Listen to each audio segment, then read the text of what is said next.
Let me tell you something honest, brother. Breakups don't always feel like the end. Not right away.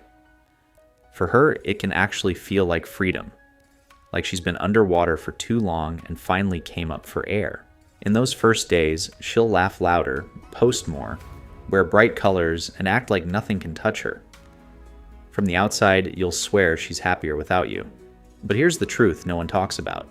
Silence moves slowly. It doesn't hit her on day one, or even week one. It creeps in like dusk settling over a room.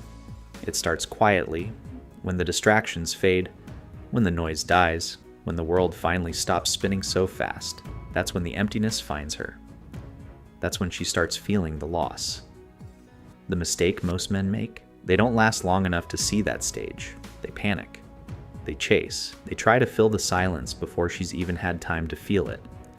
And that's why they lose. So today, I want to break down why patience, silence, and self-control aren't just your best weapons. They're the only ones that make you truly win, not just with her, but within yourself. First, her excitement is a disguise. When the breakup happens, she'll look radiant.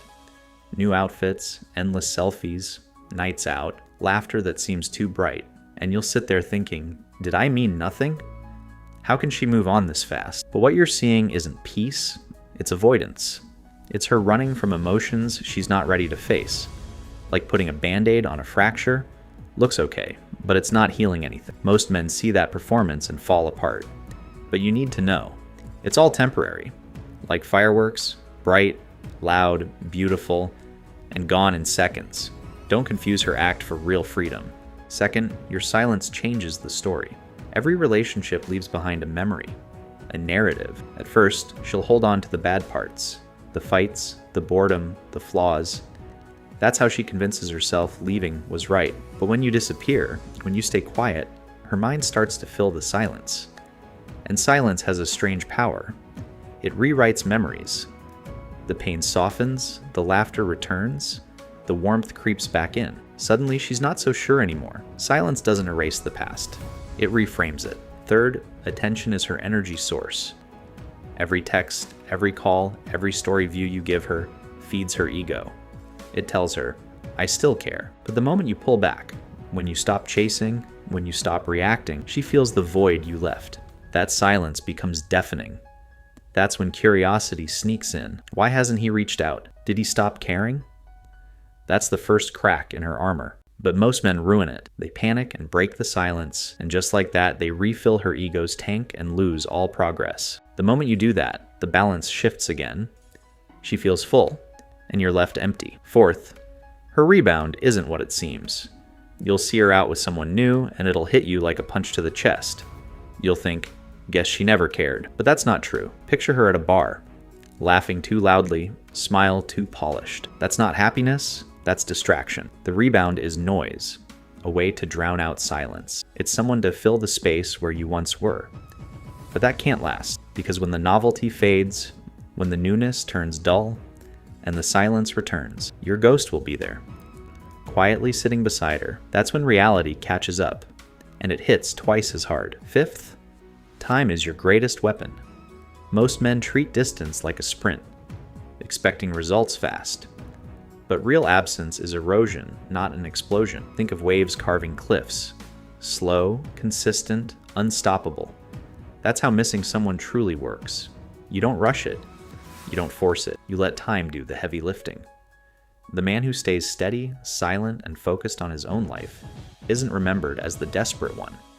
He's remembered as the grounded one, because while others are begging, he's building. And when her world quiets down, it's his calm that lingers, not the chaos. Sixth, her ego will fight her heart. After the breakup, pride becomes her shield. She'll convince herself she made the right call. Repeat her reasons like a script. Because ego turns doubt into certainty when it's easier that way. But ego is fragile. It cracks late at night when the distractions fade. Picture her sitting alone, TV flickering, phone in her hand, wondering if she was too quick to let you go. That's when the heart slips through the cracks, whispering all the questions pride tried to bury. And when that happens, the second wave begins. Seventh, your growth flips the script. While she's patching her life together, you have a choice. Keep circling old ground or evolve. Level up. Hit the gym, fix your habits, sharpen your edges.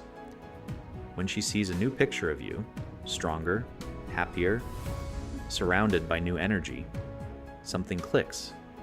It's not just nostalgia. It's the painful realization that you kept growing without her. Growth doesn't boast, it simply shows.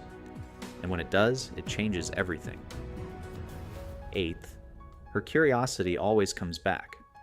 It won't come as a confession, it comes as a breadcrumb. A like, a view, a random message from a mutual friend. Tiny signs that she's checking if you're still there.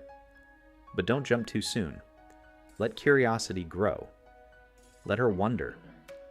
Because when she finally reaches out, it should be from vulnerability, not comfort. That's the difference between a real reconnection and another repeat. 9th, regret hits hardest when she realizes you're gone for good. Regret isn't loud at first. It creeps in when she imagines your life moving forward without her. And not worse, better. That thought terrifies her, because she expected you to crawl back. When you don't, it forces her to face a brutal truth. What if I lost someone who truly cared? That's when regret becomes real. Sharp, heavy, and irreversible. So remember this, she might not miss you in the first wave, but she always feels it in the second. Your silence, your growth, your patience. That's what flips the dynamic. Don't break before silence does its work. Let her feel the loss of a man who didn't fold, who didn't beg, who rose higher through the pain. Because that kind of man is never forgotten.